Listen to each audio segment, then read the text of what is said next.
Salat sunnah yang terkait mungkin waktunya dekat dengan salat fardu yang 5 waktu itu, ini dibagi 2 bagian. Ini teorinya supaya dipahami dengan baik ya. Ada yang disebut dengan salat rawatib. Apa artinya rawatib? Kalau tidak tahu katakan. Baik. Apa artinya rawatib? Baik. Rawatib itu jamak dari kata ratib. Apa artinya ratib? Baik. Bukan Allahu a'lam. Ratib itu adalah sesuatu yang tersusun dengan rapi atau berurutan sifatnya. Tersusun berurutan atau tersusun dengan rapi. Makanya diserap ke dalam bahasa Indonesia menjadi tertib. Tertib kan berurutan, rapi. Ada solat-solat sunnah yang waktunya tersusun rapi berurutan dengan solat fardu, terletak sebelumnya atau setelahnya. Jumlah rawatib ini itu ada 12 solatnya. Diketahui jumlah 12 ini dari hadis riwayat At-Tirmidzi. Nama aslinya Muhammad, berasal dari Tirmidz, disebut dengan At-Tirmidzi. Nomor hadis 414 riwayat Ummu Habibah radhiyallahu taala anha.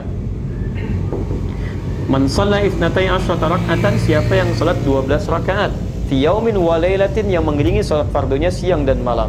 Arba'an qabla dhuhri, 4 rakaat sebelum zuhur. Baik, perhatikan, rak'ataini ba'daha, 2 rakaat setelah zuhur. Kemudian rak'ataini ba'dal maghrib, 2 rakaat setelah maghrib. Rak'ataini ba'dal isya, 2 rakaat setelah isya. Wa rak'ataini qabla subhi, dan 2 rakaat sebelum subuh. 2, 4, 6, 8 tambah 4, 12. Jumlahnya 12 rakaat. Siapa yang konsisten mengerjakan ini selama hidupnya, Allah, sebelum dia wafat, terus dia kerjakan sampai meninggalnya, kata Nabi, bunyalahu bihinna baitun fil jannah, akan dibalas oleh Allah kerja kerasnya ini dengan dibangunkan satu rumah untuknya di surga. Luar biasa ini. Nah, Ummu Habibah ketika mendengar kalimat Nabi ini, maka berkata pada dirinya, bima ma'na laqad a'azzamtu nafsi alla atrukaha tula hayati, saya enggak akan pernah tinggalkan ini selama hidup saya. Bayangkan enggak?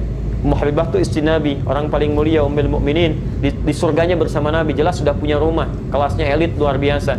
Ketika mendengar kalimat ini yang amalan sunnah, kata beliau, saya enggak akan tinggalkan ini selama hidup saya. Istri Nabi, dekat dengan Nabi, ahli surga, surganya terbaik, rumah paling elit, mendengar amalan sunnah, saya enggak akan tinggalkan. Ada perempuan, bukan di sini, di luar sana, bukan istri Nabi, tidak dekat dengan Nabi, belum jelas status surganya, amalan berantakan, hisab menegangkan. Masya Allah, ditawarin surga, rumah di surga, jangankan sunnahnya, yang wajibnya pun kadang terlambat. Cita-cita masuk surga Firdaus tanpa hisab. Masya Allah. Luar biasa. Nah, ketemu ini, teruskan, sebentar, teruskan dulu, belum selesai. Teman-teman sekalian, di sini kita temukan ada sebelum, ada setelah. Jelas? 4 rakaat sebelum apa? Zuhur. Dalam bahasa Arab kita tuliskan sebelum, bahasa Arabnya qabla. Zuhur, zuhur. Qabla zuhri, sebelum zuhur. Jelas? Kalau kita ingin hilangkan kalimat yang kedua, misal ini disebut mudhaf ilaih, kalimat yang disandarkan. Kalau menunjuk kepada waktu, ingin kita buang ininya supaya menunjuk pada kalimat yang dibuang, maka tambahkan ya setelahnya plus ta sebagai sifat. Asalnya qabla, qab, ya, asalnya a, karena ada ya, maka huruf sebelumnya di i, di qabliyah. Jelas ya? Maka kita dengar kalimat qabliyah, zuhur misalnya, itu maksudnya sebelum zuhur. Baik, setelah, bahasa Arabnya ba'da. Setelah zuhur, ba'da zuhur. Di setelah, bahasa Arabnya apa? Ba'da. Kalau Anda sudah mengucapkan ba'da, jangan diucapkan setelah lagi. Itu 2 kata yang berulang sama. Paham ya? Kita ketemuan yuk. Kapan?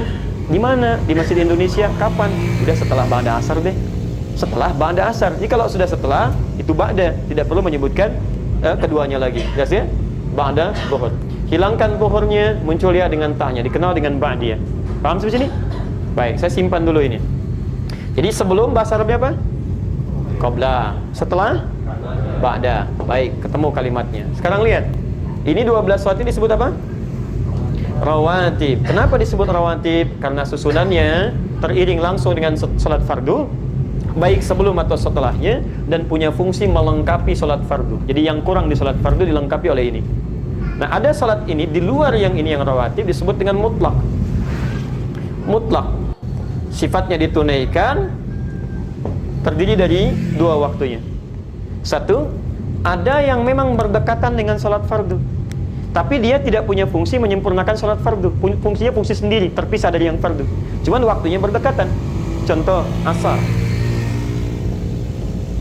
Asar ini ada sunnahnya mutlak 4 rakaat, ditemukan di Abu Daud nomor hadis 1257.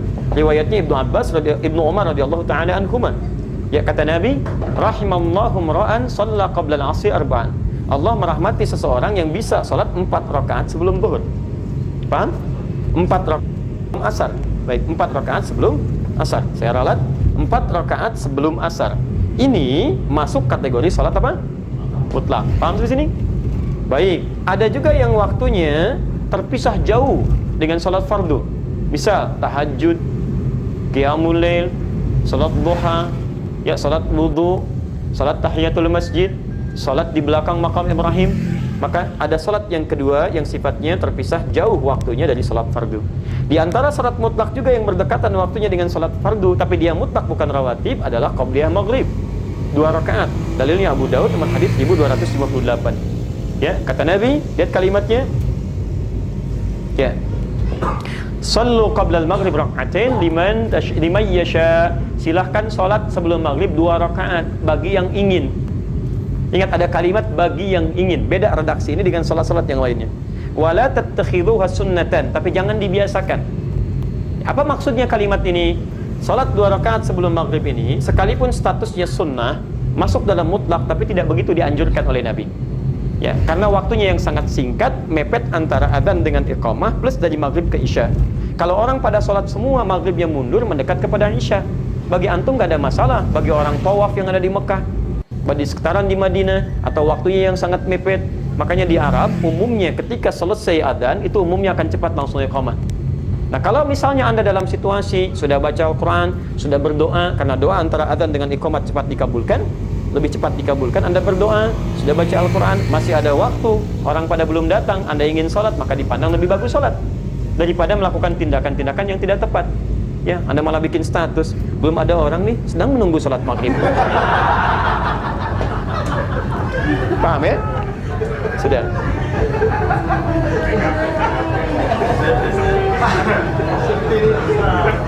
Dah. Baik, saya tanya sekarang. Sudah? Baik, saya tanya sekarang. Ya, sebelum zuhur ada sholat? Ada sholat sunnah? Apa jenisnya? Rawatib. Setelah zuhur ada sholat sunnah? Apa jenisnya? Baik, sebelum asar ada sholat sunnah? Baik, tidak ada. Yang bilang tidak ada angkat tangan? Yang bilang ada angkat tangan? Yang tidak jelas gak usah ngangkat. Lihat, sebelum asar ada, kan kita bahas. Apa jenisnya? Mutlak. Baik ya, sebelum maghrib ada salat sunnah? Apa jenisnya? Mutlak. Ba'da maghrib ada salat sunnah? Ada. Apa jenisnya? Rawatib. Masya Allah. Sebelum isya ada salat sunnah? Apa jenisnya? Kan saya nggak pernah terangkan. Bagaimana Anda bisa jawab? Saya kan belum sebutkan. Baik ya, belum. Saya nggak sebutkan. Coba lihat, ada nggak sebelum isya? Jangan pernah mengarang, karena mengarang hanya dalam pelajaran bahasa Indonesia. Ya, kalau ada dalil silakan kerjakan. Sebelum isya boleh 2 rakaat, boleh. Masuk dalam konteks mutlak. Karena setiap antara adzan dengan iqamah kebolehan ada salat 2 rakaat. Ini mutlak sifatnya. Boleh. Ba'da isya ada? Apa namanya? Rawatib. Baik. Sebelum apa bahasa Arabnya? Qabla. Baik. Sebelum salat? Qabliyah. Baik. Setelah apa bahasa Arabnya? Ba'da. Setelah salat? Ba'diyah. Baik. Qabliyah zuhur ada enggak? Ada. Berapa rakaat? 4 rakaat. Ba'diyah zuhur? Berapa rakaat? 2 rakaat. Baik. Qabliyah asar? Ada. Berapa rakaat? 4 rakaat. Apa jenis qabliyahnya? Mutlak. Jelas? Sebelum zuhur apa jenis qabliyahnya? Rawatib. Di sini seringkali orang keliru menduga bahwa kalau disebutkan qabliyah itu yang dimaksud rawatib. Ini sering keliru di sini. Sehingga ketika disebutkan nggak ada qabliyah asar, ada qabliyah asar, yang nggak ada itu rawatib sebelum asar. Jelas ya? Qabliyah asar ada, jenisnya disebut dengan mutlak. Di qabliyah itu nama umum bagi setiap sholat yang ditunaikan sebelum sholat fardunya. Jenisnya bisa mutlak, bisa rawatib. Paham sampai sini?